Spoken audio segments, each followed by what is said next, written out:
স্বীকৃতি আত্ম অহংকারের এক বড় অংশ। বাবা যদি কোনো এক সন্তানকে অন্য সন্তানদের সামনে প্রশংসা করে বলেন, আমি তোমাকে ভালোবাসি, আমি তোমাকে নিয়ে গর্বিত, তখন অন্য সন্তানদের কি হয়? সে রাগে গজরাতে থাকে। বাবা যদি এক সন্তানকে বলেন, আমার গাড়িটা পরিষ্কার করে দাও, তুমি এটা ভালো পারো, অন্য সন্তান হয়তো গাড়ি পরিষ্কার করতে চায় না, বরং সে টিভি দেখতেই পছন্দ করে, কিন্তু তারপরও সে অসন্তুষ্ট, কারণ বাবা আমাকে কেন বলল না? আমার কি সামান্য একটা গাড়ি পরিষ্কার করার মতো যোগ্যতা নেই? তিনি বললে আমি হয়তো বলতাম আমি বরং ভিডিও গেমই খেলবো, কিন্তু ঘটনা হলো তিনি আমাকে সামান্য জিজ্ঞেসও করলেন না। এটা তো আমার মনে আঘাত দিচ্ছে, বুঝতে পারছেন? এখানে স্বীকৃতি পাওয়ার তীব্র বাসনা কাজ করেছে। আপাত দৃষ্টিতে আমরা দেখছি ইবলিস নিজেকে বড় বলে প্রচুর স্বীকৃতি চাইতো। কার কাছ থেকে? আল্লাহ আজ্জা ওয়া জাল্লার কাছ থেকে। যদিও এর সাথে দায় দায়িত্ব পালনের ব্যাপার জড়িত, এটা কোনো পুরস্কার বিতরণী অনুষ্ঠান নয়। সে পৃথিবীতে রাজত্ব পাবে বা যা চায় তাই পাবে। প্রকৃতপক্ষে দুনিয়াতে মানব জীবন সম্পর্কে আল্লাহ বলছেন, লাকাদ খালাকনাল ইনসানা ফি কাবাদ, নিশ্চয়ই আমি মানুষকে শ্রম নির্ভর রূপে সৃষ্টি করেছি। নিজেকে আর নিজের পরিবারকে বাঁচিয়ে রাখার জন্য মানুষকে প্রতিনিয়ত পরিশ্রম করতে হয়, দুইটা বাড়তি আয়ের জন্য, সবার সাথে সুসম্পর্ক বজায় রাখার জন্য। এসব সহজ কাজ না। তারপরও আদমকে যে স্বীকৃতি দেওয়া হয়েছে তা ইবলিস সহ্য করতে পারেনি। অন্য থেকে বড় বলে স্বীকৃতির তীব্র তৃষ্ণা মানুষকে শয়তানে পরিণত করতে পারে। ঘটনা প্রসঙ্গে উল্লেখ্য যে এটা সেই একই স্বীকৃতির তৃষ্ণা যার ফলে মানব ইতিহাসের প্রথম হত্যাকাণ্ড হাবিল এবং কাবিলের মাঝে সংঘটিত হয়, সূরা আরাফে বর্ণনা করা হয়েছে। আর এই প্রথম হত্যাকাণ্ড টাকার জন্য হয়নি, এরা সম্পত্তির জন্য হয়নি, বা এরকম কোনো কারণে নয়। সূরা আরাফে বর্ণনা করা হয়েছে এটা ঘটেছে তখন একজনের কোরবানি গৃহীত হয়েছিল এবং অপরজনেরটা গৃহীত হয়নি। একজনেরটা স্বীকৃতি পেয়েছিল, অন্যজনেরটা পায়নি। লক্ষ্য করুন, সেই একই হিংসা এখানে কাজ করেছিল। কোন কারণ হযরত ইউসুফ আলাইহিস সালামের ভাইদের মারাত্মক প্রতিহিংসা পরায়ণ করে তুলেছিল যে তারা তাকে কুয়ায় নিক্ষেপ করেছিল? তারা তো তাকে প্রায় খুনই করে ফেলেছিল। সেখানে তো সাপ বিচ্ছু থাকার কথা, সেটা ছিল ভীষণ দুর্গম কোনো প্রান্তরে নির্জন একটা গর্ত। তবুও তারা তাদের ভাইকে সেখানে ফেলে দিয়েছিল। জানেন কেন? কারণ তিনি তার বাবার কাছ থেকে যে স্বীকৃতি পেয়েছিলেন তা অন্য ভাইদের তার প্রতি হিংসাত্মক করে তুলেছিল। এখন এই স্বীকৃতি জিনিসটাকে আপনারা ভালো করে বোঝার চেষ্টা করুন।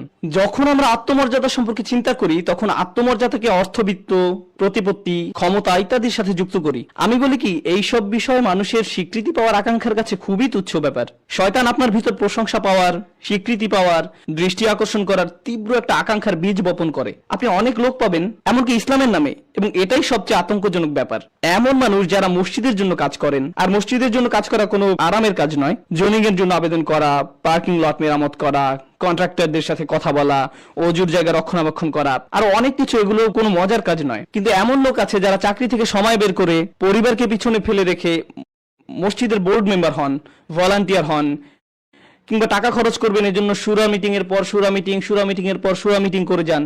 কি কি উদ্যোগ নেওয়া যায়, কোন কোন জায়গায় মেরামত করতে হবে। এদের মধ্যে এমন কাউকে পাবেন যে বিত্তশীল, তার ভিতর এই শক্ত মনোভাব কাজ করে যে আমাকে মসজিদের প্রেসিডেন্ট হতেই হবে। আরে ভাই, আপনি তো হয়তো ইতিমধ্যে আপনার ডিপার্টমেন্টের প্রধান, অথবা ডাক্তার যার পিছনে নার্সরা আদেশের অপেক্ষায় থাকে। এই অবস্থা যে কারো ব্যাপারেই হতে পারে।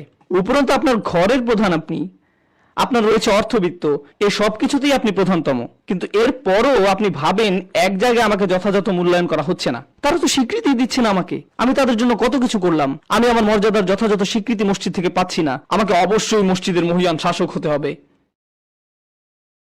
এমনকি মসজিদের ভিতরেও, মসজিদ সমূহ আল্লাহর স্মরণ করার জন্য। অতএব তোমরা আল্লাহ তাআলার সাথে কাউকে ডেকো না। কথা প্রসঙ্গে বলে রাখি, আমি বিশেষভাবে ডাক্তারদের প্রতি ইঙ্গিত করছি না, হয়তো অভিজ্ঞতা প্রসূত বা কিছুটা আমার উদ্ভাবনী কল্পনা মাত্র। এই অবস্থা যে কারো ব্যাপারেই হতে পারে।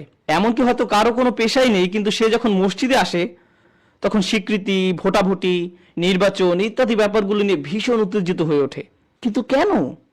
এ তো যেমন রিপাবলিকান বনাম ডেমোক্রেটদের মতো অবস্থা, তাও আবার মসজিদের ভিতর। কিন্তু কেন? আপনি কি জিতছেন? এই যে আপনার মাথার ভিতরে গেঁথে আছে যে মানুষেরা আপনাকে আপনার অবদান দেখে সম্মান দিবে, এটাই তো আসলে ইস্তেকবার। অন্য সবার থেকে বড় হতে চাওয়া, অন্য সবার চোখে বড় হতে চাওয়া, সবার বিবেচনায় বড় হতে চাওয়া, সমস্ত কৃতিত্ব নিজের দিকে টেনে নেয়া। এখানে কোনো বৈষয়িক প্রাপ্তিই কিন্তু নেই, বাহ্যিক কোনো উপকারই এসব আচরণ থেকে বের হয়ে আসে না। এটা কিন্তু একটা রোগ। তা যেমন আপনার বৈষয়িক জীবনকে ক্ষতিগ্রস্ত করে, তেমনি মানবতার প্রত্যেকটা ক্ষেত্রেই এই অহংকার ক্ষতির কারণ হয়ে দাঁড়ায়। মানুষের প্রত্যেকটা সম্পর্ককেই এটা ক্ষতিগ্রস্ত করে। অহংকার যেমন পারিবারিক সম্পর্ককে ক্ষতিগ্রস্ত করে। পরিবারের ভিতরে এমন স্বামী থাকতে পারেন যিনি সারাক্ষণ তার অবদানের স্বীকৃতি খুঁজছেন, তিনি সারাক্ষণ রাগ ঝেড়েই যাচ্ছেন, আমি তোমাদের জন্য এত কিছু করলাম আর তোমরা আমার কোনো মর্যাদাই দিলে না। সর্বশেষ কখন তোমরা আমাকে ধন্যবাদ দিয়েছিলে? তিনি যেন সারাক্ষণ স্বীকৃতির জন্য উত্তেজিত। তিনি যেন নিজের সামান্য এক ঘরের অ্যাপার্টমেন্টের মধ্যেই একজন ফেরাউন। শুধু ফেরাউনের মতো আয়না রব্বুকুমুল্লাহ আলা, আমি তোমাদের একমাত্র পালনকর্তা, এমন ঘোষণা দিয়েই বাকি আছে। আপনি হয়তো এক ডিপার্টমেন্টে কাজ করেন, সেখানে মাত্র 5-6 জন একত্রে কাজ করে। আমি নিশ্চিত এমনও সামান্য কাজ আছে যা হয়তো আপনি খুব ঠেকে না গেলে করবেনই না। যেমন পরিচ্ছন্নতা ডিপার্টমেন্টের ট্রাকে একজন সামনে ড্রাইভ করেন, অন্যজন পিছনে ঝুলে থাকেন যিনি আবর্জনা কুড়িয়ে ট্রাকে ভরেন। অন্যদিকে যিনি সামনে আছেন তিনি অহংকারে ভাবছেন, ও হ্যাঁ আমি তো ড্রাইভার। আরে এই ছোট্ট জগতেই তো তিনি একজন ফেরাউন। তিনি ইস্তিকবারে আক্রান্ত হয়েছেন, কারণ তিনি বিরাট কিছু একটা হয়ে গেছেন বলে নিজেকে স্বীকৃতি দিচ্ছেন।